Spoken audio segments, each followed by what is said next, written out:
The reason the Alternative for Germany party was able to be so successful, they really played off Angela Merkel's so-called open door refugee policy.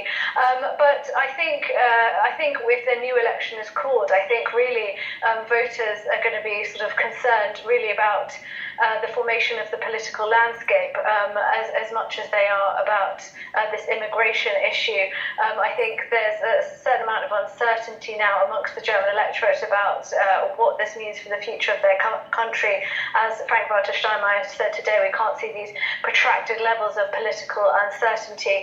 And I think also Angela Merkel really, in the election campaign, really rested on her laurels, and she didn't put up much of a fight throughout her election campaign. We didn't really see many ideas from her, from what she planned for her fourth term.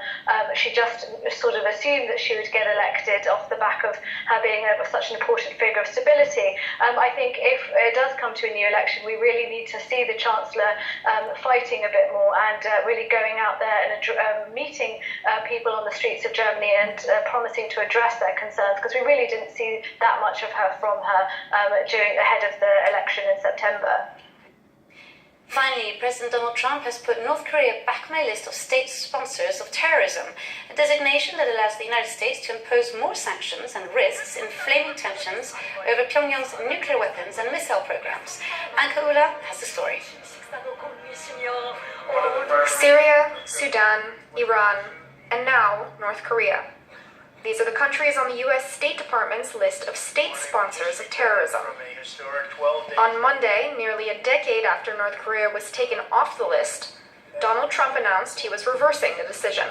Now, today the United States is designating North Korea as a state sponsor of terrorism.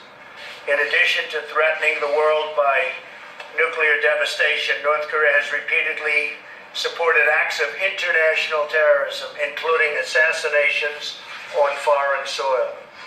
Those assassinations include the murder of Kim Jong-un's half-brother in a Malaysian airport this year, declared an act of terrorism by the U.S. Trump also cited the mistreatment of American student Otto Warmbier, who died in June after being held captive by the North. The designation will slap more sanctions on North Korea, but Secretary of State Rex Tillerson acknowledged the sanctions were mostly symbolic. It is very symbolic on the one hand, because it just points out again what a rogue regime this is, and how brutal this regime is, and how little they care for the value of human life. The practical effects may be limited, but hopefully we're closing off a few loopholes with this. North Korea was first added to the list in 1988, after the bombing of Korean Air Flight 858 was linked to North Korean agents. It was controversially delisted under George W. Bush's administration in a last-ditch effort to save faltering nuclear disarmament talks with Pyongyang. Thanks for watching. Stay tuned to France 24.